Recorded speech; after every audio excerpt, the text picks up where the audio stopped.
মই যেতিয়া গম পালোঁ তেওঁলোকে এখন স্কুল আৰম্ভ কৰিবলৈ লৈছে, মই ক'লোঁ ইয়াত খুব ধুনীয়া।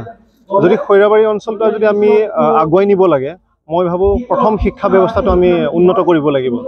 তেওঁলোকক ক'লোঁ যে নিশ্চয় খুব ধুনীয়া পদক্ষেপ, আগুৱাই যাব লাগে। আৰু তেওঁলোকে যিটো পদক্ষেপ লৈছে, আমি ইয়াতে পঢ়িছিলোঁ, ইয়াৰ পৰা আমি পাছ আউট হৈছোঁ খৈৰাবাৰীৰ পৰা। আমি শিক্ষাৰ ক্ষেত্ৰত খৈৰাবাৰীত অকণমান পিছপৰা যেন আমি অনুভৱ কৰিছিলোঁ। তাৰ কাৰণে ভাবোঁ যে এখন ভাল শিক্ষা অনুষ্ঠানৰ প্ৰয়োজন আছে। ন' ডাউট বহুত কেইখন শিক্ষা অনুষ্ঠান ইয়াতে আছে, তেওঁলোকে ছাত্ৰ ছাত্ৰীক খুব ভাল ৰিজাল্ট কৰি আছে। বাট আৰু শিক্ষা অনুষ্ঠান ইয়াতে আমি গঢ় ল'ব লাগে। তেতিয়াহে কি হয় যে হেল্ডি কম্পিটিশ্যন এটা ক্ৰিয়েশ্যন হয়, ষ্টুডেণ্টছৰ মাজত এটা কম্পিটিশ্যন হয়, তেতিয়া আল্টিমেটলি ষ্টুডেণ্টছক গ্ৰ' কৰে, সমাজখনো ডেভেলপ হয়। আমাৰ খৈৰাবাৰী পাব্লিক স্কুলত তেওঁলোকে CBSE কেৰিকুলামেৰে তেওঁলোকে আৰম্ভ কৰিছে। এই বছৰ নাৰ্চাৰীৰ পৰা ক্লাছ 2 লৈকে তেওঁলোকে এডমিশ্যন লৈছে। আৰু আহি থকা দিনত এইটো এটা ছিনিয়ৰ ছেকেণ্ডেৰী স্কুললৈকে তেওঁলোকে প্লান কৰিছে। গতিকে খুব সুন্দৰ পদক্ষেপ। আমাৰ যিটো নতুন এডুকেশ্যন পলিচি NEP 2020, সেইটোৰ আধাৰত তেওঁলোকে কমপ্লিট কেৰিকুলামটো এলাইন কৰি ফালে এক্সপিৰিয়েঞ্চিয়েল লাৰ্ণিঙৰ ওপৰত আমাৰ মেনেজমেণ্টটোৱে প্ৰায়ৰিটি দি ফালে ইয়াতে শিক্ষা ব্যৱস্থাটো চলাই নিবৰ কাৰণে তেওঁলোকে যা যোগাৰ চলাইছে। আমাৰ খৈৰাবাৰীৰ গুৰিহাটী অঞ্চলতে এইটো কেম্পাছটো নতুন কেম্পাছ আৰম্ভ হৈছে। খুব সোনকালে আমি ইয়াতে নতুন কেম্পাছটো শ্বিফ্ট কৰিম।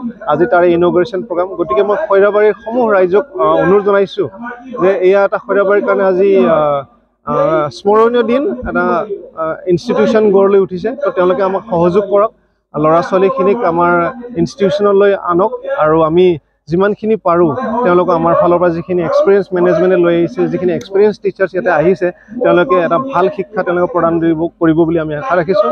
আৰু যিখিনি শিক্ষাবিদ ৰিটায়াৰ্ড টিচাৰ্ছ আমাৰ মাজত আজি উপস্থিত, তেওঁলোকক আমি অনুৰোধ জনাইছোঁ যাতে তেওঁলোকে আমাক পৰামৰ্শ দি যাব।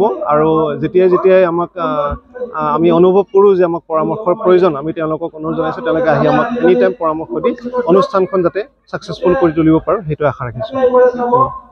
এখন পাব্লিক স্কুল আৰম্ভ হ'ল, এনেকুৱা এখন অভাৱ অনুভৱ হৈ আছিল বুলি বহুতে কৈছে। নমস্কাৰ। একচুৱেলি মই আজি খুব আনন্দ পাইছোঁ। আজি মোৰ হাতেৰে আজি খৈৰাবাৰী পাব্লিক স্কুল মোৰ হাতেৰে উদ্বোধন হ'ল। আৰু এইটো মই বহুত দিনৰ পৰা বিচাৰি আছিলোঁ, এনেকৈ এখন স্কুল খৈৰাবাৰীত লাগে। কাৰণ স্কুল আছে বহুত, কিন্তু মানে যিখন জেগাত এতিয়া স্কুলটো আছে, এই জেগাটো প্লেচটো ধুনীয়া প্লেচত, আৰু এনেকৈ এটা পৰিৱেশ এটা লাগে য'ত মানে চাইলেণ্ট মানে এটা প্লেচ। আৰু এই স্কুলখন মানে যিহেতু আমাৰ খৈৰাবাৰী অঞ্চলৰ ৰাইজে এখন এনেকৈ ইংলিছ মিডিয়াম এখন বিচাৰি আছিল, কিন্তু আজি এই স্কুলখন ইয়াত হ'ল। আৰু ইয়াৰ ক্ষেত্ৰত মই ধন্যবাদ দিব লাগিব আমাৰ তুঞ্জু বড়ো ডাঙৰীয়ানী আৰু তেওঁৰ হাজবেণ্ড অংশুমান শৰ্মা ডাঙৰীয়া।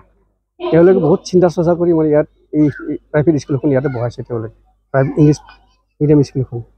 গতিকে এইটো ক্ষেত্ৰত যথেষ্ট আনন্দ। ইয়াৰ পৰা মানৱ সম্পদ গঢ় দিব পাৰিব, আৰু ইয়াতে ভৱিষ্যত ইয়াৰ পৰা ল'ৰা ছোৱালী আমাৰ ভাল ভাল ডক্টৰ, ইঞ্জিনিয়াৰ, কোনোবা SSR, কোনোবা IS অফিচাৰ, কোনোবা ইঞ্জিনিয়াৰ, কোনোবা মানে পুলিচ অফিচাৰ, কোনোবা মানে APS অফিচাৰ, এনেকৈ মানে ইয়াৰ পৰা মানে যেতিয়া ক্লাছ 3 পৰা যেতিয়া এডমিশ্যন ইয়াতে ল'ব, ইয়াতে যেতিয়া শিক্ষা ভাল শিক্ষা পাব, সেইলৈকে উচ্চ শিক্ষা ল'ব কাৰণে বেছি সময় নালাগে। তেওঁলোকে ভাল শিক্ষা ল'ব, এদিন ভাল অফিচাৰ হ'ব।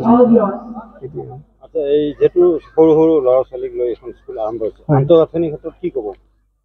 আন্তঃগাঁথনিৰ ক্ষেত্ৰত একচুৱেলি ক'বলৈ গ'লে প্ৰথমতে তেওঁলোকে যিবিলাক গাৰ্জেন আছে, গাৰ্জেনসকলে বনাব লাগিব আন্তঃগাঁথনি স্কুলৰ যিটো আন্তঃগাঁথনি। এইটোতো আৰু চৰকাৰৰ ফালৰ পৰা তেনেকৈ ধৰি লওক মানে প্ৰাইভেট এইবিলাকত দিয়াটো কঠিন হয়, টান হয় অলপ। সেইটোতো মানে যিয়ে নেকি মালিকে নিজে বনাই ল'ব লাগিব আন্তঃগাঁথনিৰ ক্ষেত্ৰত।